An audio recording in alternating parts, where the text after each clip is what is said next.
guys, ako nga pala si Drazen, gumagawa ng mga video about sa buhay ko, sa araw-araw na ginagawa ko bilang isa may kapansanan sa buhay at makapagbigay na rin ng inspirasyon sa inyo at sa kapwa ko rin na may kapansanan.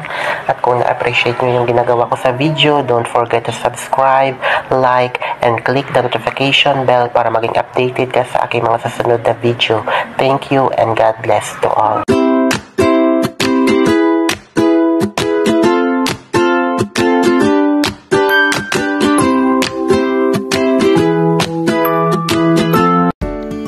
Hello everyone! Magandang shoutout sa ating lahat dyan. Ayan. Ito naman ako at have a blessed Sunday sa ating lahat. At welcome sa ating premiere marathon ng Bahay Kulitan. At maraming salamat dyan sa lahat dito sa aking premiere. Magandang shoutout sa ating lahat dyan mga kapatid. Kamusta kayo dyan? Especially yung ating mga OFW sa ibang bansa, ang lahat ng ating kaibigan, supporters sa larangan ng YT. And then for today's video mga kapatid, ito yung karugtong ng ito pa yung karugtong ng paggala natin sa labas. Ayan, at ito mga kapatid ay pauwi na tayo, diba nakasakay na tayo sa ating tricycle, pauwi na tayo at syempre galing na tayo sa nagmukbang na tayo ng pizza, kumain tayo sa labas, galing na tayo sa mall, nagbili tayo ng mga ilang kagamitan, diba? At mga needs natin sa ating sarili, diba? At pauwi na yan, nakasakay na ako sa tricycle, diba? Yan ang biyahe ng papuntang bahay, diba? At ewan ko kailan ulit ito mangyayari, ewan ko mga kapatid kailan ulit ito mangyayari, diba?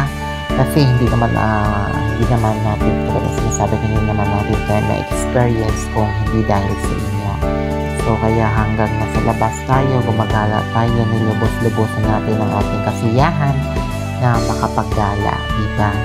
At syempre, we hope na soon or someday ay maulit natin to na syempre is mas the more pa yung gala na magawa natin sa ating sarili at more pa yung memories na makolect natin sa bawat binavlog natin at sa mga ginagawa natin sa ating buhay, diba? At yung mga kapatid at maraming salamat sa always na love and support sa akin lagi sa aking premiere at sa aking live, sa mga taong tumutulong sa akin na sa mga butihan at kabaitan ninyo lahat sa akin. Maraming salamat mga kapatid.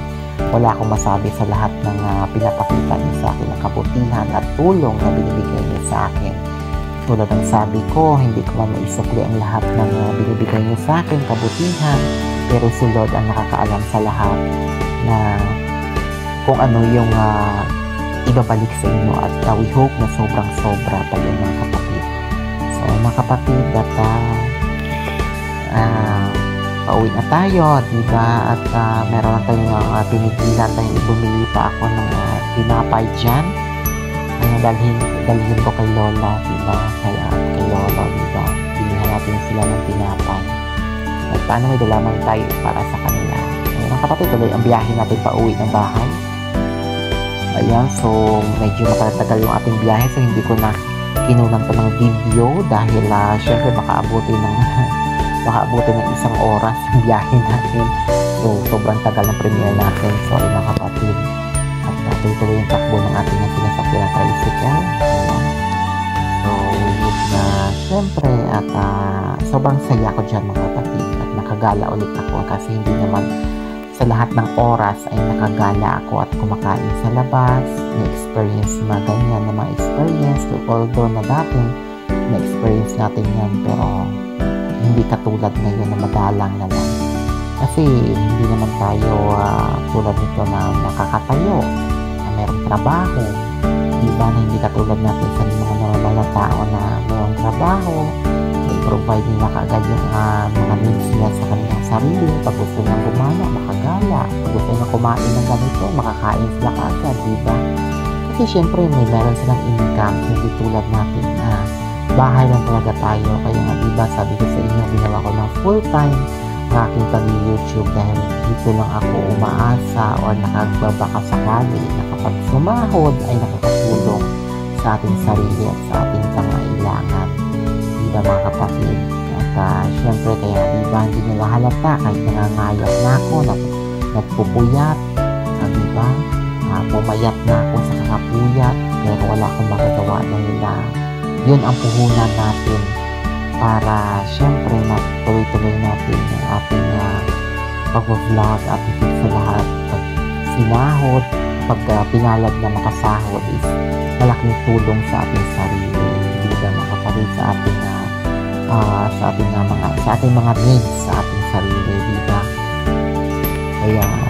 Kaya mga kapatid, sa totoo lang hindi ako masyadong nakalabas lagi sa bahay. Kumbaga kwarto lang ako, tulad ng sabi ko, lalabas ako ng kwarto, kakain, ligo, balik na ng kwarto, higa na naman, mag-live, yun lang. Kausap ko kayo, kakabiruan, kantahan, yun ang yung routine ko sa aking buhay. Masaya na ako doon. Masaya na ako na sa isang live ko, sa isang araw ay pinagsamahan natin ang buong kasiyahan at good vibes lang, kantahan, kwentuhan, at syempre supportahan na rin, di ba?